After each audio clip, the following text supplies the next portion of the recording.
ഓം നമോ നാരായണായ. ശ്രീമന്നാരായണീയം ദശകം 10 ശ്ലോകം 9 പറയാനുള്ളത്. പ്രജാസൃഷ്ടി കുറച്ചൊക്കെ ചെയ്തു. അതിനുശേഷം ബ്രഹ്മാവ് വേദങ്ങൾ അങ്ങനെയുള്ള ജ്ഞാനമാർഗത്തെയാണ് ഇനി സൃഷ്ടിക്കുന്നത്. വേദാൻ പുരാണനിവഹാനപി സർവവിദ്യ കുർവൻ നിജാനനഗണാച്ചതുരാനനോ അസൗ പുത്രേഷു തേഷു വിനിധായ സസർഗവൃദ്ധിം അപ്രാപ്നുവം തവ പദാംബുജമാശ്രിതോ അഭൂത്. ബ്രഹ്മാവ് ജ്ഞാനം പകർന്നു കൊടുക്കാനായി 4 വേദങ്ങളെ സൃഷ്ടിച്ചു, 36 പുരാണങ്ങളെ സൃഷ്ടിച്ചു, സകല വിദ്യകളെയും സൃഷ്ടിച്ചു. എവിടെ നിന്ന് സൃഷ്ടിച്ചു? സ്വന്തം മുഖത്തിൽ നിന്നും 4 മുഖത്തിൽ നിന്നും 4 വേദങ്ങളെയും ബാക്കി എല്ലാത്തിനെയും സൃഷ്ടിച്ചു. അങ്ങനെ ചതുരാനനൻ എല്ലാം ജ്ഞാനമാർഗങ്ങളും സൃഷ്ടിച്ച് അത് തൻ്റെ പുത്രന്മാർക്ക് നൽകി. എന്നിട്ട് പറഞ്ഞു, നിങ്ങളിതൊക്കെ പഠിച്ച് പ്രചരിപ്പിച്ച് സൃഷ്ടിയെയും വർദ്ധിപ്പിക്കൂ എന്ന് പറഞ്ഞു. പക്ഷേ എന്നിട്ടും സൃഷ്ടി അഭിവൃദ്ധിപ്പെട്ടില്ല. വീണ്ടും ബ്രഹ്മാവിന് സംശയമായി, ഇനി എന്താ ചെയ്യുക? സ്മരണീയം പദയുഗളം തന്നെ ഭഗവത് പാദങ്ങളെ ആശ്രയിച്ച് വീണ്ടും ധ്യാനനിരതനായി. അപ്പോൾ അതിനുള്ള ഉത്തരം കിട്ടുകയാണ്. നമുക്ക് ഒരു വാക്കിൻ്റെ അർത്ഥം നോക്കാം. വേദാൻ 4 വേദങ്ങളെ, ഋക്ക് യജുസ് സാമം അഥർവ. പുരാണനിവഹാനബി, പുരാണങ്ങൾ, ഉപപുരാണങ്ങൾ, ഇതിഹാസങ്ങൾ, ശിക്ഷ, കൽപ്പം, വ്യാകരണം, നിരുക്തം, ജ്യോതിഷം, എന്തൊക്കെയുണ്ടോ, സംഗീതം, നൃത്തം, വൈദ്യം, തച്ചുശാസ്ത്രം, അങ്ങനെയുള്ള സകല കലകളെയും വിദ്യകളെയും. ഇപ്പം ശിക്ഷ എന്ന് പറഞ്ഞാൽ എങ്ങനെ വേണം ഒരു ശബ്ദം ഉച്ചരിക്കാൻ, അതിൻ്റെ നിയമങ്ങളാണ്.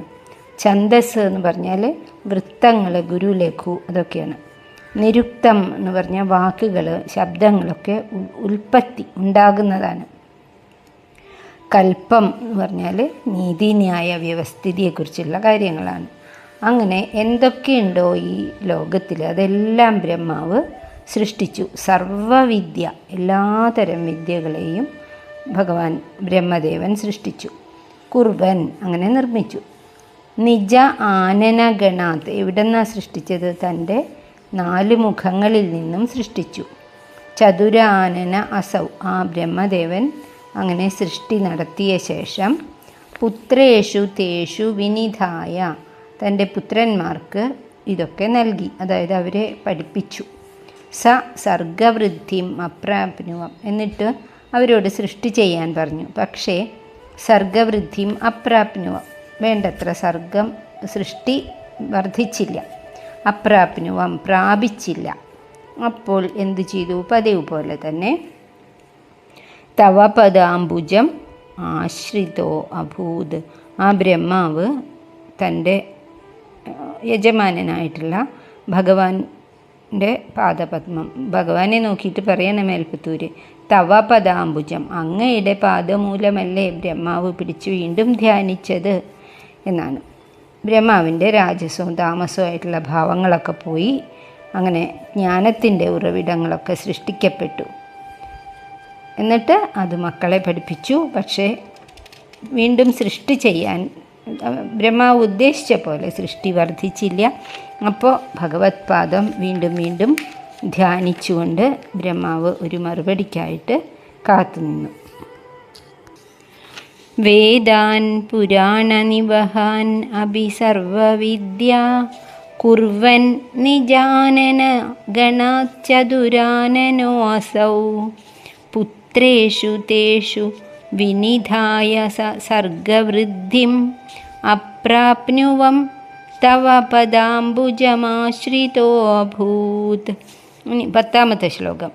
ഭഗവാനെ പ്രാർത്ഥിച്ചപ്പോൾ ബ്രഹ്മാവിന് അതിനൊരു ഉത്തരം കിട്ടി. എന്താണ് ചെയ്യേണ്ടത് എന്ന്. ബ്രഹ്മാവെ, അങ്ങയുടെ രൂപം തന്നെ 2ആക്കി വിഭജിക്കുക, സ്ത്രീയും പുരുഷനും ആവട്ടെ, എന്നിട്ട് അവരിൽ കൂടി സൃഷ്ടി വർദ്ധിച്ചു കൊള്ളും, പേടിക്കണ്ട എന്ന് ഭഗവാൻ ഗുരുവായൂരപ്പൻ ബ്രഹ്മാവിനോട് പറഞ്ഞു. അങ്ങനെയാണ് ഈ മനുഷ്യകുലം എല്ലാം ഇങ്ങനെ വർദ്ധിച്ചു വന്നത്.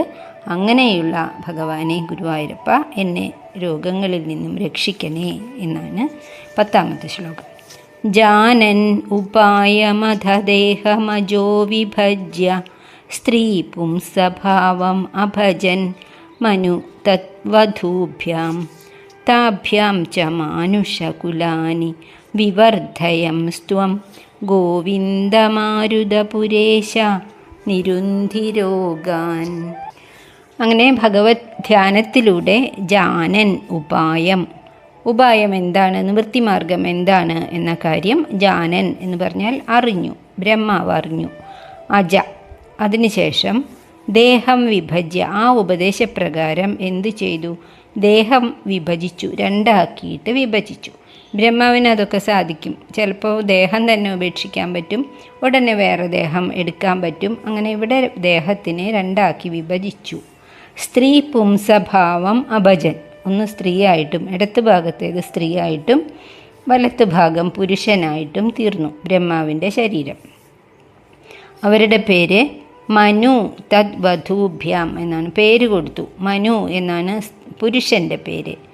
തദ്വധൂഭ്യാം, അദ്ദേഹത്തിന് വധുവിനെയും നൽകി. മറ്റേ ഭാഗം ഇടത്തെ ഭാഗം വധുവായി. അത് ഭാഗവതത്തിലുണ്ട്. പേര് ശതരൂപ എന്നാണ്. നമ്മളുടെയൊക്കെ പിന്നോട്ട് പോയാലെല്ലാം മുത്തച്ഛനും മുത്തശ്ശിയാണ് മനുവും ശതരൂപയും.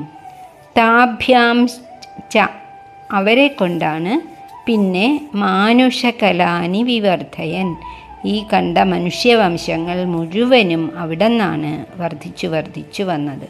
വിവർദ്ധയൻ, അങ്ങനെ ഭഗവാൻ മനുഷ്യവംശം വർദ്ധിപ്പിച്ചു. ഗോവിന്ദ മാരുതപുരേശ, ഗുരുവായൂരപ്പ, അതുപോലെ തന്നെ എൻ്റെ ശരീരത്തിൻ്റെ യജമാനനായിട്ടുള്ള ഭഗവാനെ. ഗോവിന്ദ എന്ന് പറഞ്ഞാൽ വളരെയധികം അർത്ഥങ്ങളുള്ള ഭഗവാന്റെ ഓരോ പേരിനും കുറേ അർത്ഥമുണ്ട്. ഗോ എന്ന് പറഞ്ഞാൽ ഭൂമി, വരാഹമായിട്ട് ഭൂമിയെ രക്ഷിച്ചു പൊക്കിക്കൊണ്ടുവന്ന ഭഗവാൻ. അല്ലെങ്കിൽ ഗോപാലൻ എന്ന് പറയില്ലേ, ഗോക്കളെ പശുക്കളെ രക്ഷിക്കുന്ന ഭഗവാൻ, പാലിക്കുന്ന. ഇന്ദ്രിയങ്ങൾ എന്നർത്ഥമുണ്ട്, ഇന്ദ്രിയങ്ങളുടെ അധിപൻ. സകല ജീവാത്മാക്കൾ എന്നർത്ഥമുണ്ട്. അങ്ങനെ പല അർത്ഥങ്ങളുമുണ്ട്. അങ്ങനെയുള്ള ഗോവിന്ദ, എന്നെയും രക്ഷിക്കണേ. മാരുതപുരേശ, വായുപുരമായിട്ടുള്ള എൻ്റെ ശരീരത്തിൻ്റെ യജമാനനായ ഭഗവാനെ. നിരുന്ധി രോഗാൻ, എൻ്റെ സകല രോഗങ്ങളെയും, ശാരീരികവും അതിൻ്റെ വിഷമം അനുഭവിക്കുന്ന മനസ്സിൻ്റെ രോഗങ്ങളെയും ഒക്കെ അവിടെ നിന്ന് നിരുന്ധി, തടഞ്ഞു നിർത്തണേ, ശമിപ്പിച്ച് തരണേ. ശ്ലോകം ഒന്നും കൂടിയും ചൊല്ലാം. ജാനന്നുപായമധദേഹമജോ വിഭജ്യ സ്ത്രീ പുംസഭാവം അഭജന്മനു തദ്വധൂഭ്യാം താഭ്യാം ച മാനുഷകുലാനി വിവർദ്ധയം സ്ത്വം ഗോവിന്ദ മാരുതപുരേശ നിരുന്ധിരോഗാൻ. ഈ ശ്ലോകത്തോടുകൂടി അല്ലെങ്കിൽ ഈ ദശകത്തോടുകൂടി നാരായണീയത്തിലെ ഒരു ഭാഗം ഇവിടെ അവസാനിക്കുകയാണ്. 1 മുതൽ 10 വരെയുള്ള ആ 10 ദശകങ്ങളിൽ എന്തൊക്കെയാണ് നമ്മൾ കണ്ടത്? ഭഗവത് ഭക്തി വർദ്ധിപ്പിക്കുന്ന ശ്ലോകങ്ങൾ, ഭഗവാന്റെ മാഹാത്മ്യം, ഭക്തി തരണേ എന്ന പ്രാർത്ഥന, പിന്നെ അഷ്ടാംഗയോഗത്തിലൂടെ ഭക്തി വർദ്ധിപ്പിക്കുന്നത് എങ്ങനെയാണ്, വിരാട് പുരുഷൻ്റെ ഉൽപ്പത്തി, വർണ്ണന, ബ്രഹ്മാവ് ചെയ്യുന്ന തപസ്, ബ്രഹ്മാവ് വൈകുണ്ഠം ദർശിക്കുന്നു, പിന്നെ പ്രളയം കഴിഞ്ഞ കാലത്ത് ബ്രഹ്മാവിൻ്റെ ഉൽപ്പത്തി, ഭഗവാന്റെ നാഭിയിൽ നിന്നും വന്ന താമരപ്പൂവിൽ നിന്നും ഭഗവാന്റെ അംശം തന്നെയായിട്ട് ബ്രഹ്മാവ് ജനിക്കുന്നതും ചതുരാനനായതും ഒക്കെ. പിന്നെ തനിക്ക് ബുദ്ധിയും പ്രാപ്തിയും സാമർഥ്യമൊക്കെ തരണേന്ന് പ്രാർത്ഥിച്ചു. ഭഗവാൻ അതിൻ്റെ കൂടെ അഖണ്ഡിതമായിട്ടുള്ള ഭക്തിയും നൽകി. അതുകൊണ്ട് തന്നെ ബ്രഹ്മാവിന് എന്ത് വിഷമം വരുമ്പോഴും ആ ബോധം വരും, ഭഗവാനെ ധ്യാനിക്കുക, അപ്പോൾ ഒരു ഉത്തരം കിട്ടുകയും ചെയ്യും. പിന്നെ സൃഷ്ടി തുടങ്ങി. സകലവും ആ താമരപ്പൂവിൽ നിന്ന് തന്നെയാണ്. 14 ലോകം സൃഷ്ടിച്ചു, സ്ഥാവര ജംഗമ മനുഷ്യദേവഗണങ്ങളെയൊക്കെ സൃഷ്ടിച്ചു. പിന്നെ അജ്ഞാനത്തെ, തെറ്റിദ്ധാരണ, അഹംബുദ്ധി, രാഗം, കോപം, ഭയം, ഇതിനെയൊക്കെ സൃഷ്ടിച്ചു. അതിൽ ബ്രഹ്മാവിന് പശ്ചാത്താപമുണ്ടായി, വീണ്ടും ഭഗവത് ധ്യാനത്തിൽ മുഴുകി. പിന്നെ സനക, സനന്ദ, സനാതന, സനത്കുമാരൻ തുടങ്ങിയിട്ടുള്ള 4 മഹാമുനിമാരെ സൃഷ്ടിച്ചു. അവരോട് സൃഷ്ടി ചെയ്യാൻ പറഞ്ഞപ്പോൾ അത് സമ്മതിച്ചില്ല, തപസ്സിന് പോയി. പിന്നെ ആ അടക്കിയ കോപം സൃഷ്ടിപരമായിട്ട് തന്നെ വിനിയോഗിച്ചു. നെറ്റിയുടെ നടുവിൽ നിന്നും ഭ്രൂമധ്യത്തിൽ നിന്നും രുദ്രൻ ജനിച്ചു. 11 പേര്, 11 ഭാവം, 11 പത്നി, 11 സ്ഥലങ്ങളൊക്കെ നൽകി രുദ്രന്മാർ സൃഷ്ടി നടത്തി. പക്ഷേ അവയൊക്കെ ഭീകരരൂപികളായിരുന്നു. അതുകൊണ്ട് ബ്രഹ്മാവ് മതി ഇനി ചെയ്യണ്ട, തപസ് ചെയ്യൂ, ലോക നന്മയ്ക്കായി തപസ് ചെയ്യൂ എന്ന് പറഞ്ഞു. പിന്നെ സരസ്വതി ദേവിയെ സൃഷ്ടിച്ചു. അവിടെയാണ് നമ്മൾ നിർത്തിയത്. പിന്നെ ഇന്ന് പറഞ്ഞത് വേദങ്ങൾ, സർവവിദ്യ, അങ്ങനെ ഒക്കെ എല്ലാ ശാസ്ത്രങ്ങളും കലകളും ജ്ഞാനമെല്ലാം ബ്രഹ്മാവ് സൃഷ്ടിച്ചു.